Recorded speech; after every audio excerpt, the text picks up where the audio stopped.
आज हम एक बहुत ही गहरे और शक्तिशाली विचार पर बात करने वाले हैं। एक ऐसा विचार जो हमें सिखाता है कि गुस्से को पकड़े रखना कैसे खुद को ही नुकसान पहुंचाना है और उसे जाने देने में कितनी जबरदस्त शक्ति छिपी है।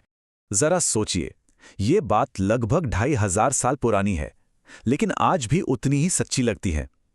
प्राचीन ग्रंथों से लेकर आज की मॉडर्न थेरेपी तक ये एक गहरी सच्चाई बताती है जिसे हम अक्सर नजरअंदाज कर देते हैं। तो चलिए इस बात को जरा और गहराई से समझते हैं। देखिए, ये सिर्फ कोई कही सुनी बात नहीं है। ये जो तस्वीर हमारे दिमाग में बनती है ना गरम कोयले की, ये असल में बहुत सटीक है। आइए देखते हैं क्यों। जिस पल हमारे अंदर गुस्सा पैदा होता है, उसी पल हमारा शरीर एक तनाव महसूस करने लगता है। हार्ट रेट बढ़ जाती है, ब्लड प्रेशर ऊपर चला जाता है, स्ट्रेस हार्मोन मतलब कॉर्टिसोल बढ़ने लगता है। ये बिल्कुल वैसा ही है जैसे गरम कोयले को छूते ही हाथ जलने लगता है। असर तुरंत होता है। और ये गुस्सा, ये बस एक पल का नहीं होता। हम इसे अपने साथ लेके घूम सकते हैं कई सालों तक, बल्कि पूरी जिंदगी। ये उस छोटे से कोयले की तरह है जिसे हम अपनी जेब में रखकर हर जगह ले जाते हैं, और ये धीरे धीरे एक पुराने गहरे तनाव में बदल जाता है। असल में सबसे ज्यादा नुकसान वो गुस्सा नहीं करता जो एकदम से फट पड़ता है। नहीं, सबसे ज्यादा खतरनाक तो वो धीमी सुलगती हुई आग है। वो गुस्सा जो अंदर ही अंदर हमें जलाता रहता है। यही हमारी नींद, हमारे पाचन और हमारे रिश्तों को धीरे धीरे सालों साल खोखला करता है। और शायद इस पूरी बात का सबसे दुखद हिस्सा यही है।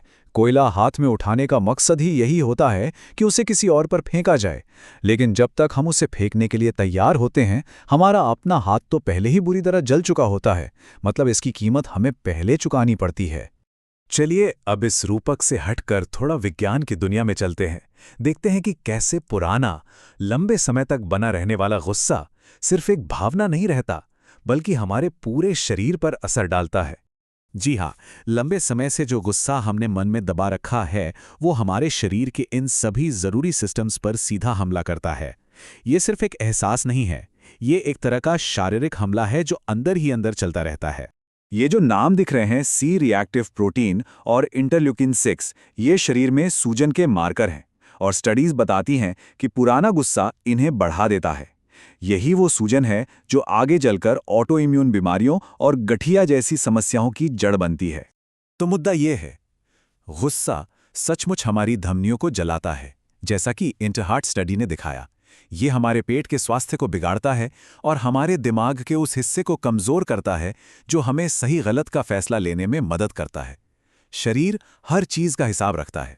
अब यहाँ एक बहुत बड़ा सवाल खड़ा होता है।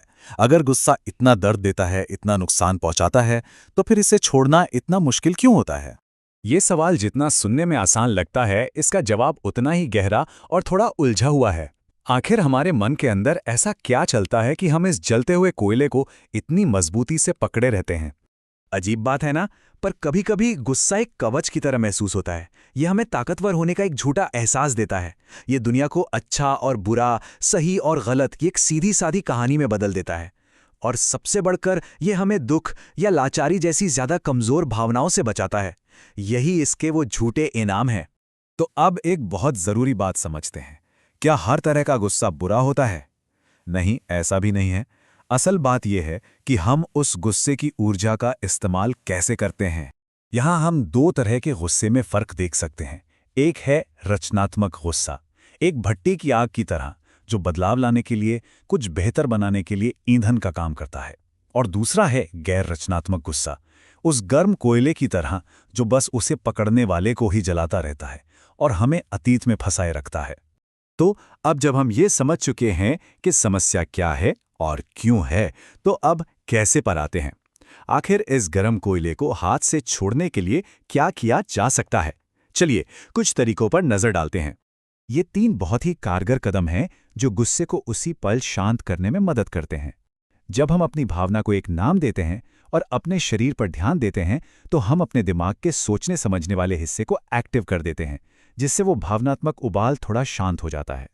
और लंबे समय के लिए ये कुछ रणनीतियां हैं। ये एक तरह का टूल किट है। ये एक दिन का काम नहीं है, ये एक अनुशासन है जिसे धीरे धीरे अपनाना होता है, जैसे कोई भी नई आदत। और हाँ, माफ़ी का मतलब अक्सर गलत समझा जाता है। माफ़ी का मतलब ये नहीं है कि जो हुआ वो सही था। इसका मतलब ये भी नहीं है कि हम सब कुछ भूल जाएं। माफ़ी तो बस इस उम्मीद को छोड़ देना है कि हमारा अतीत कुछ और हो सकता था। ये खुद को उस बोझ से आज़ाद करने का एक तरीका है। तो आखिर में ये समझना सबसे जरूरी है, उस कोयले को हाथ से गिरा देना हार नहीं है। ये तो उस नुकसान पर हमारी सबसे बड़ी जीत है। ये अपनी शक्ति, अपनी ऊर्जा और अपने मन की शांति को वापस पाने जैसा है। और मैं आपको इसी सवाल के साथ छोड़ना चाहूंगा।